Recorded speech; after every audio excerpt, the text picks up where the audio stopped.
चले भाई आज का टॉपिक स्टार्ट करते हैं। टॉपिक का नाम है बेसिक प्रोपोर्शनैलिटी थ्योरम। ये आपके बोर्ड एग्जाम के अंदर पूछा जाने वाला एक बहुत इंपॉर्टेंट क्वेश्चन है। कई बार थेल्स थ्योरम को बेसिक प्रोपोर्शनैलिटी थ्योरम को ड्राइव करने के लिए बोल दिया जाता है। तो आपको ये पता होना चाहिए कि आखिरकार बेसिक प्रोपोर्शनैलिटी थ्योरम कहती क्या है। स्टेटमेंट आपके सामने लिखा हुआ है जो कि कह रहा है कि किसी भी ट्राइंगल के अंदर अगर किसी भी एक साइड के पैरेलल लाइन ड्रॉ करेंगे, है ना, अगर एक पैरेलल लाइन ड्रॉ करी जाएगी किसी भी एक साइड के, तो वो जो पैरेलल लाइन आपने ड्रॉ करी है वो बाकी दो साइड्स को सेम रेशियो में बांटेगी, सेम रेशियो में बांटेगी। ये मेरी स्टेटमेंट है।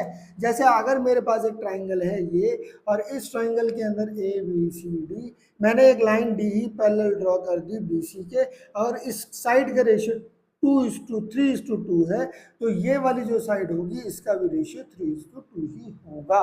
ये स्टेटमेंट कहती है आपकी थेल्स थ्योरम और बेसिक प्रोपोर्शनैलिटी थ्योरम। इसको प्रूफ करने के लिए एग्जाम में कई बार स्टेटमेंट पूछी जाती है कि प्रूफ दैट, ये स्टेटमेंट दे देगा आपको, ऐसे करके क्वेश्चन पूछ लेगा। इधर ये आपको थेल्स थ्योरम का बोल देगा कि भैया प्रूफ द थेल्स थ्योरम, जो उसकी स्टेटमेंट है उसको पहले लिखो और उसको फिर प्रूफ करो।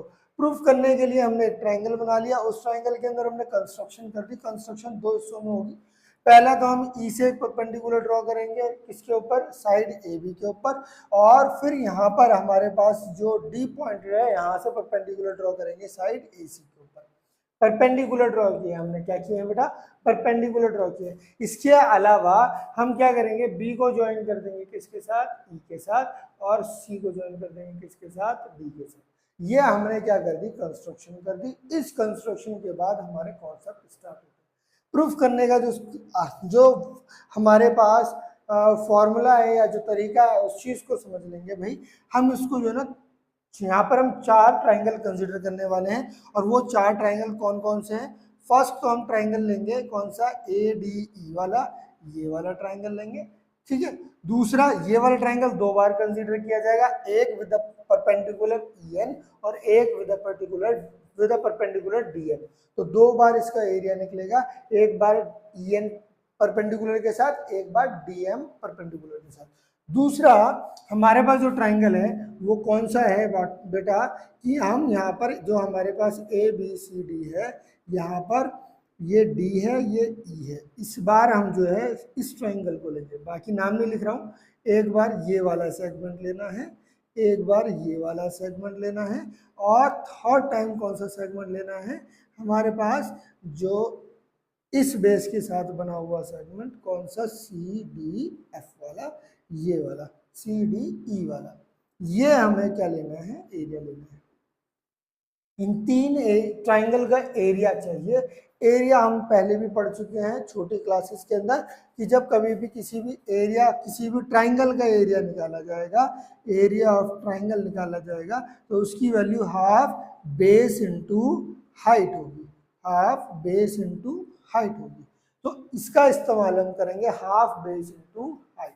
अगर आप देखें, मैं अगर एरिया ऑफ ट्राइंगल निकाल रहा हूँ, area of triangle A D ई, लेकिन जब मैं area of triangle A D ई निकाल रहा हूँ तो इस बार मैं कंसीडर कर रहा हूँ कौन सी वाली सिचुएशन, जहां पर मेरे पास, मैं इसको जो है ना समझाने के लिए इधर ही बना देता हूँ ताकि आपको ये थोड़ा सा रिटेन हो।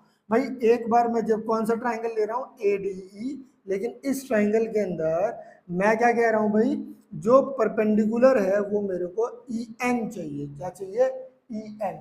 अगर आप इस क्वेश्चन के अंदर इस वाले सेगमेंट में आप ये देखो कि भाई मेरे पास अगर ये छोटा ट्राइंगल है और यहाँ पर 90 डिग्री है, तो ये जो ए डी है ये एक बेस है, और ये जो ई एन है ये एक हाइट है। अगर आपको इसे समझने में दिक्कत हो रही है तो आप इस ट्राइंगल को यानी अपनी कॉपी को थोड़ा सा टिल्ट करके देखेंगे तो आपको साफ दिखेगा कि ये मेरे पास एक बेस है और ई एन एक परपेंडिकुलर है। अगर ऐसा है तो आप कह सकते हो कि इसकी वैल्यू क्या है, हाफ बेस मतलब ए डी, ई एन मतलब हाइट। सही है। अगर आपसे बोला जाएगा भाई अब इस केस में किसका एरिया निकाल लेंगे, हम ये वाला एरिया निकालेंगे, यानी area of B D E निकालेंगे, इसको कैलकुलेट करेंगे। इसके ऊपर जरा फोकस करेंगे। थोड़ा सा मैं यहाँ पे आपको बताना चाहता हूँ अबाउट द हाइट, कि वो कैसे एग्जिस्ट करती है for the triangle of acute triangle right angle triangle and obtuse triangle. हमने पढ़ा हुआ है कि भाई ट्राइंगल तीन तरीके के होते हैं, एक होता है एक्यूट ट्राइंगल, एक होता है राइट एंगल ट्राइंगल और एक होता है ऑब्ट्यूज ट्राइंगल। अगर आप एक्यूट एंगल ट्राइंगल को देखते हैं तो यहाँ पर इसकी जो हाइट होती है वो इनसाइड द ट्राइंगल लाई करती है। कहाँ लाई करती है बेटा? इनसाइड द ट्राइंगल लाई करती है। लेकिन जब आप राइट एंगल ट्राइंगल की बात करते हैं तो जो हाइट होती है वो आपका एक जो साइड होती है वही क्या बन जाती है? हाइट बन जाती है। तो ये आपकी हाइट हो गई। लेकिन जब हम ऑब्ट्यूज ट्राइंगल की बात करते हैं बेटा तो इस ऑब्ट्यूज ट्राइंगल में जो हाइट होती है ना वो आउट ऑफ द ट्राइंगल लाई करती है। ये एक इंपॉर्टेंट पॉइंट है जो समझने वाला है कि हमारे पास ऑब्ट्यूज ट्राइंगल के अंदर जो हाइट होती है वो आउट ऑफ द ट्राइंगल लाई करती है। यानी कि ये फॉर्मूला सब में सेम ही रहा, हाफ बेस इनटू हाइट। इस वाले केस में बेस पूरा का पूरा ये था, इस वाले केस में बेस मेरा ये बना, एंड ऑब्ट्यूज में जो साइड जहां तक थी बेस बेसिकली ट्राइंगल की जो साइड थी नीचे बॉटम में वही बेस बनी। तो ये आपका बेस बना। अगर आप BDE का एरिया निकाल रहे हैं, क्या निकाल रहे हैं? Area of triangle BDE। बाबू इससे पहले कंस्ट्रक्शन लिख लेना, कंस्ट्रक्शन में बता देना कि भैया तुमने क्या क्या किया है। आप अगर बुक में देखेंगे तो बुक में साफ साफ कंस्ट्रक्शन लिखी है, join BE, join CD and draw a perpendicular EN to the side AB and draw a perpendicular DM on the side AC। Construction आप बुक से लिख सकते हैं। यहाँ पे मैं आपको एक ब्रीफ समरी दे रहा हूँ कि भाई किस तरीके से ये ड्राइव हुआ है। अगर आप देखें तो यहाँ पर क्या बोलेंगे? हाफ। फोकस करेंगे मेरे बच्चा, फोकस करेंगे। मैंने क्या बोला था?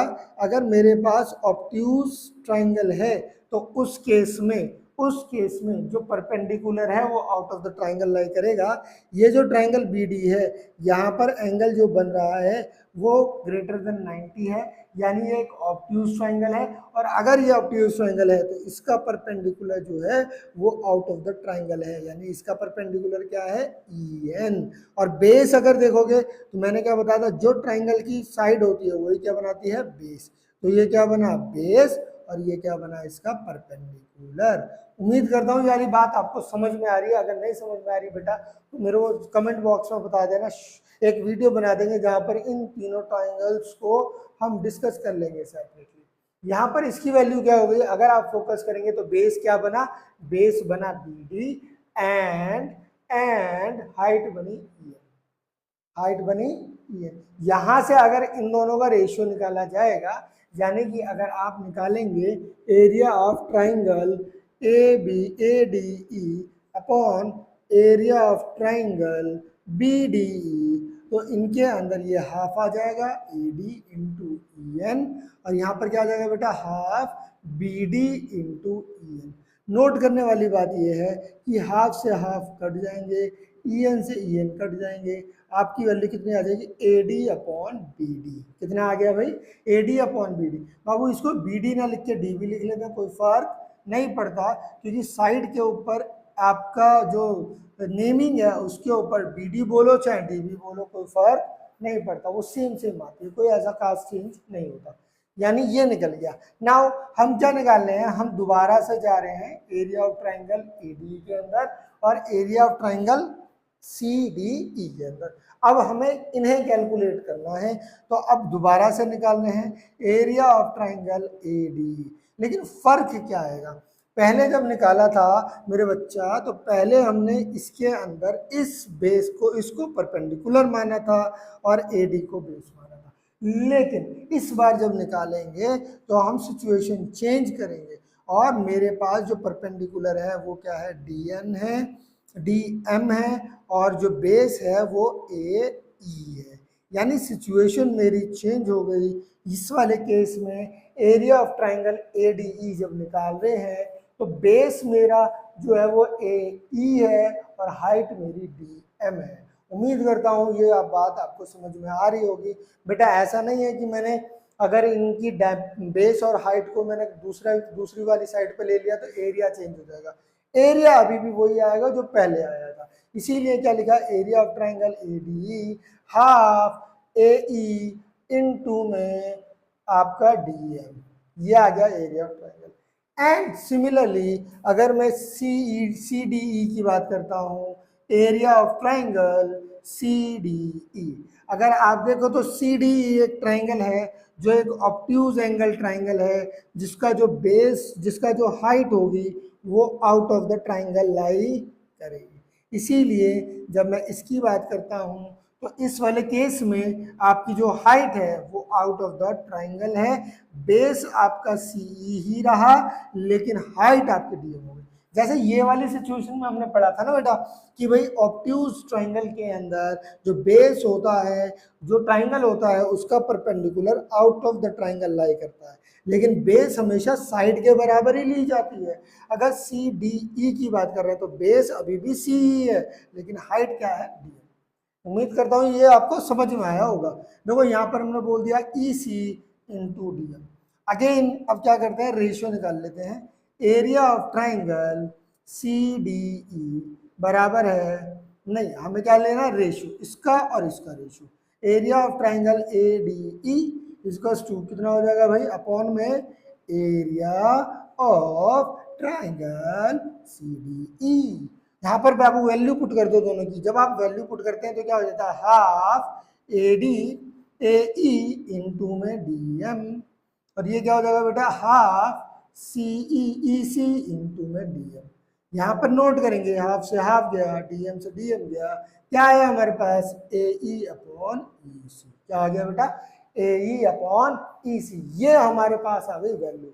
अगर अब आप नोट करो तो मैं यहाँ पर एक स्टेटमेंट लिख रहा हूं और उसको जस्टिफाई करेंगे हम विद सम वर्ड्स। देखेंगे क्या बोला है, area of triangles, area of triangles formed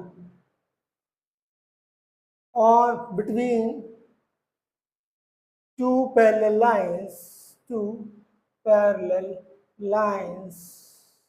with same base has equal area।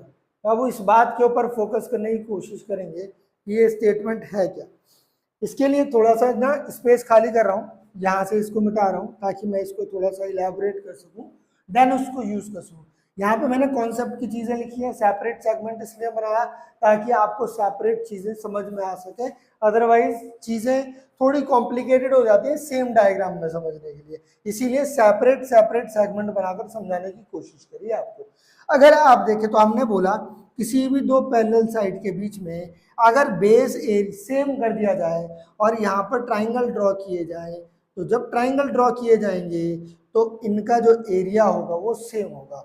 क्यों सेम होगा, इसे समझने की जरूरत है बेटा। जब मैं बात करता हूँ दो पैरेलल लाइन की, तो दो पैरेलल लाइन के बीच का डिस्टेंस कभी भी चेंज नहीं होता। क्या बोला, दो पैरेलल लाइन के बीच का डिस्टेंस कभी भी चेंज नहीं होता, और अगर चेंज नहीं होता दैट मीन्स ये जो डिस्टेंस है जिसको हम हाइट बोल रहे हैं ये एक फिक्स वैल्यू हो गई। ये क्या हो गई, फिक्स वैल्यू हो गई, चेंज नहीं होगी। क्या नहीं होगी बेटा, चेंज नहीं होगी। और बेस को तो मैंने पहले ही फिक्स कर दिया था स्टेटमेंट में, यानी हर ट्राइंगल के लिए बेस क्या है, बी है, और हाइट को आप चेंज नहीं कर सकते। तो क्या जब आप एरिया निकालोगे हाफ बेस इंटू हाइट, तो हर ट्राइंगल के लिए क्या सेम वैल्यू नहीं आएगी, हाँ कि नहीं, क्योंकि इस ट्राइंगल में भी देखोगे तब भी बेस ये है और डिस्टेंस क्या है हमारे पास, ये हाइट क्या है, ये वाली है जो कि एच है। अगर इस ट्राइंगल में चले गए तो इस ट्राइंगल में भी बेटा बेस तो यही रहा लेकिन हाइट अभी भी क्या है, एच है। और इस ट्राइंगल में अगर आप चले गए इसमें, तो यहाँ पर भी बेस यही है और हाइट अभी भी क्या है, एच है। इसीलिए कहा कि जब कभी भी ट्राइंगल्स बनाए जाएंगे किसी भी दो पैरेलल लाइंस के अंदर ऑन द सेम बेस को लेकर बनाए जाएंगे, तब आपके जो एरिया ऑफ ट्राइंगल्स होंगे वो हमेशा क्या हो जाएंगे बेटा, सेम हो जाएंगे। एरिया हमेशा क्या हो जाएंगे, सेम हो जाएंगे। इस स्टेटमेंट को याद रखना है। इस हिसाब से अगर देखें तो मैं कह सकता हूं कि area of triangle C D E की value area of triangle B D C D E B D E के बराबर है। फोकस करेंगे ये कैसे हो गया, ऐसा कैसे हो गया। इसको समझने के लिए हम क्या करते हैं, एक और डायग्राम बनाते हैं और समझने की कोशिश करते हैं। बाबू हमने पहले ही स्टेटमेंट में बोला था कि जो मेरा डीई है वो पैरेलल है, डीई पैरेलल है बीसी के। अगर ये डीई पैरेलल है बीसी के लिए, थोड़ी देर के लिए इन सबको भूल जाओ और अब फोकस करो। क्या इस वाले केस में दो पैरेलल लाइन के बीच में सेम बेस डीई के ऊपर दो ट्राइंगल नहीं बने हुए, एक ट्राइंगल ये वाला और एक ट्राइंगल ये वाला। पैरेलल लाइन है हमारे पास डीई और बीसी, बेस जो है वो दोनों का सेम है डीई, और हमारे पास जो ट्राइंगल है वो है बीडीई और सीडीई। क्योंकि दोनों का बेस भी सेम है और दो पैरेलल लाइन है, इसीलिए इन दोनों का एरिया भी क्या हो गया, सेम हो गया। यहां से अगर देखें तो मैं रिप्लेस कर सकता हूँ बाबू, इसको तो मैंने फर्स्ट बोल दिया था, इसको रिप्लेस कर सकता हूँ, इस सीडीई को रिप्लेस कर सकता हूँ किसमें, बीडीई में। कर लेते हैं रिप्लेस। ये क्या हो जाएगा, area of triangle ADE upon area of triangle CDE. इसकी वैल्यू कितनी हो जाएगी भाई, सीडीई को रिप्लेस कर दिया किससे, बीडीई, और इस रिप्लेस करने के बाद इसकी वैल्यू किसके बराबर आ गई, एई अपॉन ईसी। नोट करने वाली बात यह है कि यहाँ पर स्टेटमेंट 1 में area of triangle ADE upon BDE की वैल्यू एडी अपॉन बीडी थी, यहाँ पर area of triangle ADE upon BDE यानी लेफ्ट हैंड साइड दोनों की सेम है, इस वाले केस में इसकी वैल्यू एई अपॉन ईसी। इसी का कंक्लूजन कर रहे हैं from equation first and equation second.